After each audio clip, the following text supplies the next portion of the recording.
Just థియేటర్కి వెళ్తుంటే జనాలు ఎక్కువ బయటకు వస్తే జస్ట్ అలా వేవ్ చేసి మళ్ళీ లోపలికి వెళ్ళిపోయి మళ్ళీ థియేటర్ లోపలికి వెళ్ళిపోయాం. అండ్ థియేటర్ లోపల మీ సినిమా చూసిన కొంచెం సేపుకి సార్ నా వర్క్ అసలు ఏ పోలీసు కానీ ఎవ్వరూ నాకు వర్క్ అసలు నన్ను కలవలేదు, నాతో ఏం చెప్పలేదు. నాకు చెప్పిందల్లా అది పైగా మా మేనేజ్మెంట్ సైడ్ నుంచి వాళ్ళు మా వాళ్ళు వచ్చి చెప్పింది ఏంటంటే సార్ బయట ఓవర్ క్రౌడ్ అవుతుంది, మీరు దయచేసి వెళ్ళిపోండి అని చెప్పారు. వాళ్ళ పోలీసు వాళ్ళందరూ బయట చాలా మందికి ప్రాబ్లం అవుతుంది సార్, ఓవర్ క్రౌడ్ అవుతుంది, మీరు వెళ్ళిపోండి అంటే నేను వెళ్ళిపోయా. సినిమా స్టార్టింగ్ కొంచెంసేపు నేను వెళ్ళిపోయా.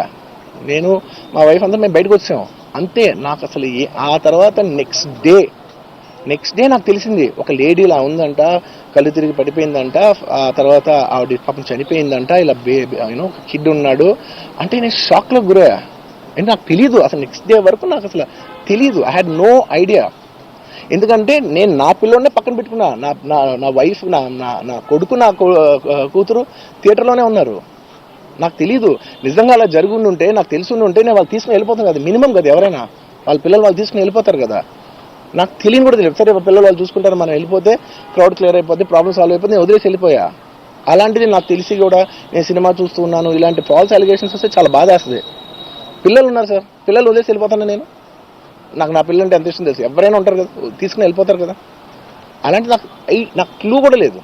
నేను ఇంటికి వెళ్ళిపోయిన తర్వాత నేను వెళ్ళిపోయిన నెక్స్ట్ డే నాకు మార్నింగ్ తెలిసింది చనిపోయారంటే షాక్ అయ్యాను. నేను షాక్ అయ్యి ఇమీడియట్గా నేను బాస్కి ఫోన్ చేశాను, మా బన్నీవాస్కి ఫోన్ చేసి బాస్ ఇమీడియట్గా హాస్పిటల్కి వెళ్ళి వాళ్ళ కలు నేను వస్తానంటే సార్ నేను మొత్తం అక్కడ వెళ్ళి సెట్ చేసి వస్తాను, వాళ్ళందరూ ఎమోషనల్గా ఎలా ఉన్నారు ఏంటో మనం ఫస్ట్ చెక్ చేసుకున్న తర్వాత మీరు దిగాలి ఒక నిమిషం ఆగండి సార్.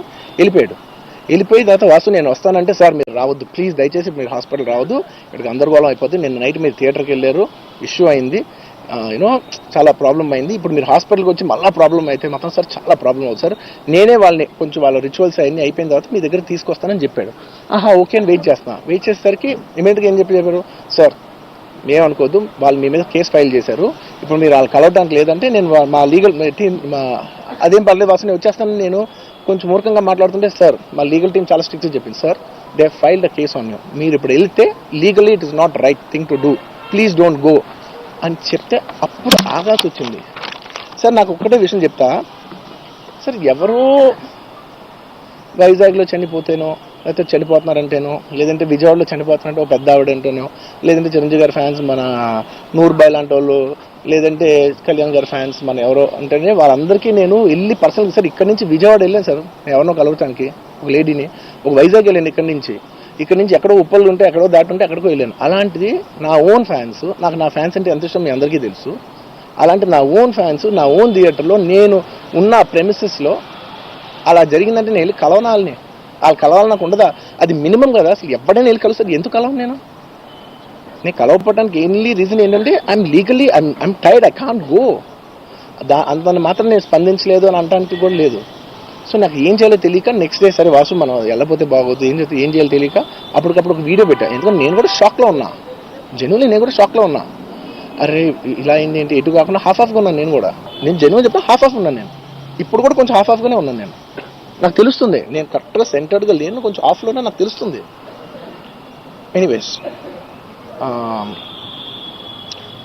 నెక్స్ట్ డే నేను ఒక వీడియో పెట్టా, సరే to at least show that I'm there, it's not even about the money, అంటే it is just money is just justice to show that I'm willing to do something అని చెప్పడం కోసం. ఆ తర్వాత మేము ఏం చేయొచ్చు యూనో, ఆ తర్వాత మేము అన్ని సెలబ్రేషన్స్ క్యాన్సిల్ చేసాం. వద్దు అసలు వాళ్ళకి అలా ఉంటే మనం ఎలా సెలబ్రేట్ చేస్తాం, మొత్తం అన్ని క్యాన్సిల్, పెద్ద ఫంక్షన్స్ అక్కడ కర్ణాటకలో అక్కడ ఇక్కడ పెద్దగా చేద్దాం అనుకున్నాం. వద్దులే ఇంకా దీని తర్వాత అన్ని షట్ చేసానని చెప్పేసి ఇంకా నా ప్రయత్నంలో నేను ఏం చేశానంటే డాడీ మీరు వెళ్ళి కలవంటే ఆయన కూడా కలవకూడదు అన్నారు. ఓకే ఒక స్పెషల్ పర్మిషన్ పెట్టి నువ్వు వెళ్ళు, పోనీ మా ఫాదర్ ఇన్ లా పంపించండి, లేదంటే సుకుమార్ గారు పంపించండి, లేకపోతే వాళ్ళ వైఫ్ని పంపించండి, లేకపోతే ప్రొడ్యూసర్స్ పంపించండి, బన్నీవాసం పంపించండి, ఇలా ఎప్పటికప్పుడు అప్డేట్ తెచ్చుకుంటాను to know what is happening with the kid. అంతే తప్ప నేను అసలు ఏం కేర్ చేయట్లేదు. ఇలా కొన్ని ఫాల్స్ ఎలిగేషన్స్ క్యారెక్టర్ అసాసినేషన్ మాటలు వచ్చినప్పుడు మాత్రం చాలా బాధ వేస్తుంది. నేను ఎన్నైనా తీసుకోగలను, నన్ను నమ్మండి, మీ అందరూ తెలుసు ఐఎమ్ స్ట్రాంగ్ పర్సన్, నేను చాలా ఫేస్ చేస్తాను, నేను తీసుకోగలను, నేను తట్టుకోగలను. కానీ ఇలాంటి అన్నప్పుడు మాత్రం ఇంత లో పాయింట్లో ఇట్స్ జెన్యున్లీ లో పాయింట్, నాకు జెన్యున్లీ ఇట్స్ అ లో పాయింట్.